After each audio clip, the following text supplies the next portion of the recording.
मंद्रुप येथील महात्मा फुले विद्यालयात क्रांतीज्योती सावित्रीबाई फुले यांची जयंती मोठ्या उत्साहात साजरी करण्यात आली। मंद्रुप येथील महात्मा फुले विद्यालयात क्रांतीज्योती सावित्रीबाई फुले यांची जयंती उत्साहात साजरी करण्यात आली। कार्यक्रमाच्या अध्यक्षस्थानी श्रीमती आर कोंडदे या होत्या। कार्यक्रमाची प्रस्तावना संस्थेच्या संचालिका एस कोळी यांनी केली।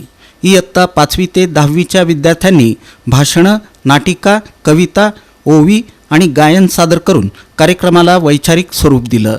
विद्यार्थ्यांच्या प्रोत्साहनासाठी मुख्याध्यापक एस कोळी आणि शिक्षक वर्गानं प्रोत्साहनपर भेटवस्तू तसंच शैक्षणिक साहित्याचं वाटप केलं।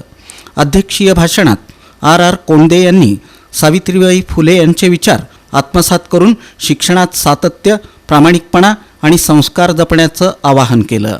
यावेळी विविध शैक्षणिक कार्यक्रमांमध्ये विशेष प्रावीण्यप्राप्त विद्यार्थिनींचा सत्कार करण्यात आला। विशेष करून शाळेतील स्वयंपाक करणारे मदतनीस यांच्या हस्ते अनेक पुरस्कार देण्यात आले, त्यांचाही विशेष सत्कार करण्यात आला। जयंतीनिमित्त मुख्याध्यापक एस कोळी आणि एस कोळी यांनी स्वखर्चातून खाद्यपदार्थांचं वितरण केलं। या कार्यक्रमाला सर्व विद्यार्थी, विद्यार्थिनी, शिक्षक, शिक्षिका, शिक्षकेतर कर्मचारी उपस्थित होते।